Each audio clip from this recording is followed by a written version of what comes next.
दादा नमस्कार. नमस्कार. काय नाव? माऊली ढोमे, शेतकरी संघटना अध्यक्ष, शिरूर आंबेगाव तालुका. शेतकरी संघटना अध्यक्ष. हो. शेतकऱ्यांना न्याय मिळवून देतं का? चालतंय, काही परिस्थिती असते जसं जशा पद्धतीने करता येईल तेवढं करतो आम्ही. काय शेतकऱ्यांना न्याय मिळवून दिला? शेतकऱ्यांसाठी आज आम्ही साखर कारखान्याच्या जर संदर्भात जर बोललं तर आजही माझ्या हातामध्ये कागद आहेत. साखर आयुक्तांकडे शेतकऱ्यांसाठीच केलेलं हे काम आहे. देवदत्त निकम 10 वर्ष भीमाशंकरचे अध्यक्ष असताना तुमच्या भागातील अनेक शेतकऱ्यांनी भीमाशंकरचे सभासद व्हावं, शेअरचे पैसे भरले, सभासद त्यांना केलं नाही. तुम्ही शेतकरी संघटनेचे अध्यक्ष म्हणून काय केलं? देवदत्त निकम अपयशी ठरले तर तुम्ही अपयशी ठरले? आता तसं जर विचार केला तर तुम्हाला एक सांगतो, ज्या वेळेला भीमाशंकर साखर कारखान्याचे देवदत्त निकम चेअरमन होते, नुसतं शिरूर तालुक्याला तर आजही सभासद करत नाहीत. परंतु देवदत्त निकम चेअरमन होते तेव्हा शिरूर आंबेगाव का करत नव्हते? काय झोनचा प्रश्न, कार्यक्षेत्राचा प्रश्न? शिरूर तालुक्याला सभासद फक्त तुम्हाला सांगतो अनामत रकमा त्यांनी घेतलेल्या आहेत. बरं दादा माझा प्रश्न असा आहे, भीमाशंकरचं कार्यक्षेत्र काय आहे? आंबेगाव तालुका का शिरूर तालुका? शिरूर आणि आंबेगाव तालुका असं कार्यक्षेत्र आहे. हो. तुमची माहिती खरी आहे? मग जर शिरूर तालुका कार्यक्षेत्र भीमाशंकर कारखान्याचं आहे तर देवदत्त निकम यांनी तुम्हाला सभासद करून का घेतलं नाही? ते 10 वर्ष अध्यक्ष होते. अहो, मला तेच सांगायचे तुम्हाला परत आंबेगाव तालुक्याला सुद्धा सभासद त्यांनी केलं होतं. जोपर्यंत देवदत्त निकम चेअरमन होते तोपर्यंत, जे आता समजा एक उदाहरण सांगतो, आपल्या गावामध्ये प्रत्येक गावामध्ये सोसायट्या आहेत मान्य, प्रत्येक शेतकऱ्याला कर्ज काढल्याच्या नंतर सभासद करून घेतात. तसं या ठिकाणी आंबेगाव तालुक्यातल्या लोकांना देखील सभासदांना ऊस, ज्यांना जे ऊस घालतात त्यांना सभासद केलं नाही. पण देवदत्त निकम ज्या वेळेला चेअरमन होते त्यावेळेला मात्र त्यांनी सभासद आंबेगाव तालुक्यातल्या लोकांना सुद्धा केलं. आज त्यांनी 10 वर्ष झाले निकम साहेब चेअरमन नाहीत, तेव्हापासून आजपर्यंत ते सभासद करून घेत नाहीत आंबेगाव तालुक्यातल्या लोकांना. शिरूर तालुक्यातल्या लोकांना तर नाहीच नाही. ते आजही अनामत रकमा, मी आज शेतकरी संघटनेच्या वतीनं एखादं नाव सांगता एखादं कोणाचं सभासद न केलं? आम्हाला स्वतःला कोण आंबेगाव तालुक्यातल्या, शिरूर तालुक्यातला कोणालाच सभासद नाही केलं. हे कागद आणलेत ना मी. देवदत्त निकम यांनी शिरूर तालुक्यातल्या किती लोकांना सभासद? शिरूर तालुक्यातल्या एकही लोकांना देवदत्त निकम यांनी नाही ना करता आलं, कारण ते अनामत रकमा घेतल्या त्यांनी.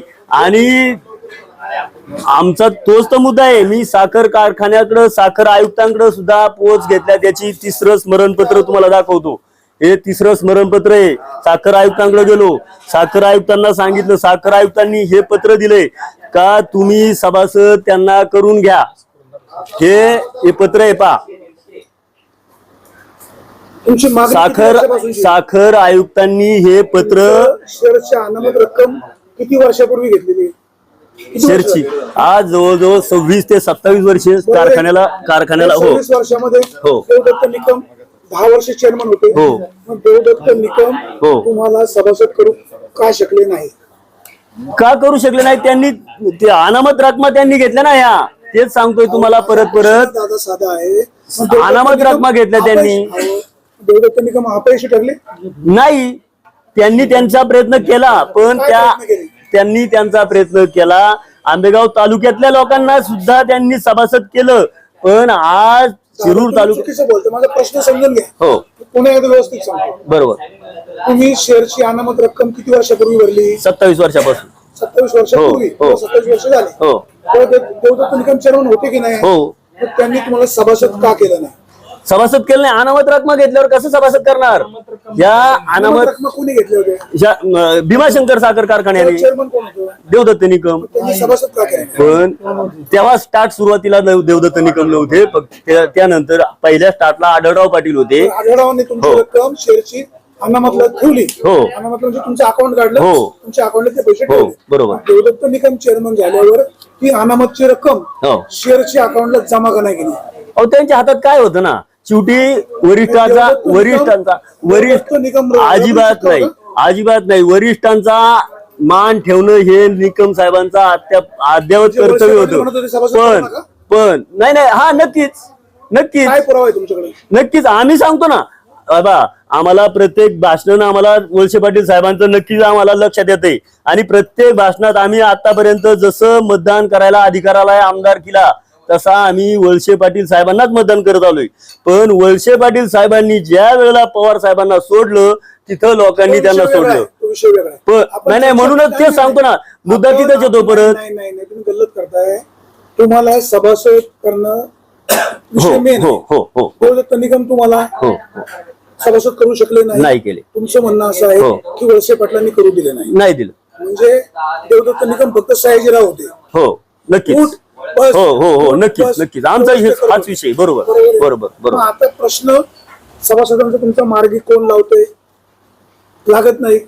लागत देवदत्त निकम तुम्हाला सभासद केले जात नाही म्हणून तुमच्या सोबत का राहत नाही, हा विषय मार्गी का लावत नाही? आता आम्ही साहेबांना सुद्धा सांगितले, देवदत्त निकम साहेबांना, बरं. देवदत्त निकम साहेबांना सांगितलंय का साहेब, तुम्हाला 42 गावातल्या लोकांना सभासद करण्यासाठी मदत करावा लागेल. आम्ही स्वतः इथं ज्ञानेश्वर म्हणतील, मी करतो, मला आमदार करा. हा नाही नाही हे बा, आमदार झाले ते, तुम्ही 100% सांगतो आमदार आजच झालेत ते. लोकांच्या मनातला आज over आमदार, confidence? हो 100% आमदार झालेत आजच. मी सांगतो तुम्हाला, कारण आंबेगाव तालुक्यातली लोक देखील शेतकरी जे कारखान्यामध्ये ऊस घालतात ती लोक नाराज झाल्यात का, तर त्यांना आज सभासद करून घेत नाहीत. ज्या वेळेला देवदत्त निकम चेअरमन होते त्यावेळेला मात्र नक्कीच सभासद करून घेतलेत आंबेगाव तालुक्यातले. पण आता हे स्वतः कारखान्याशी राजकारण करतात. बाबा, तुम्ही काय सांगता तुम्हीच नीट आठवा. देवदत्त निकम चेअरमन असताना आंबेगावच्या लोकांना सभासद केलं, तुम्हाला नाही केलं. आम्हाला नाही केलं. आमच्या अनामत रकमा होत्या, अजूनही तेच सांगतोय आम्ही. आमच्या अनामत रकमा अजूनही आहेत. शेअर्स अकाउंटला जमा करू शकत होते चेअरमन. आम्हाला आजही त्यांच्या हातात नव्हतं ना काहीच. त्यांना जे सांगतील वरून ते सांगणार. सभासद जे केले दिलीप वळसे पाटलांनी, हो. देवदत्त निकमनी. कोणते? आंबेगाव तालुक्यातले का? मग देवदत्त निकम चेअरमन झाल्यापासून आतापर्यंत सभासद का करून घेतलं नाही, हा आमचा प्रश्न आहे. मग देवदत्त निकम होते तोपर्यंत का करत होते? चेअरमन जोपर्यंत चेअरमन होते देवदत्त निकम, तोपर्यंत आंबेगाव तालुक्यातल्या लोकांना सुद्धा सभासद करून घेतलंय.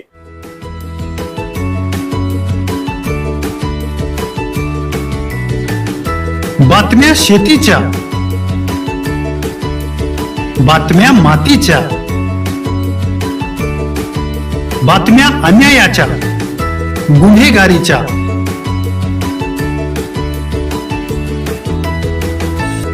राजकारणाच्या आणि समाजकारणाच्या, शोषणाविरुद्ध बुलंद आवाज, जनसामान्यांच्या हुंकाराची गाज, सत्कार्याला प्रोत्साहन, दुष्कृत्याला अनुशासन,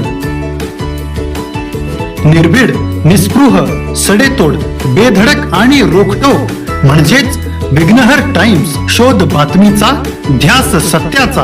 आपलं चॅनल, आपली बातमी.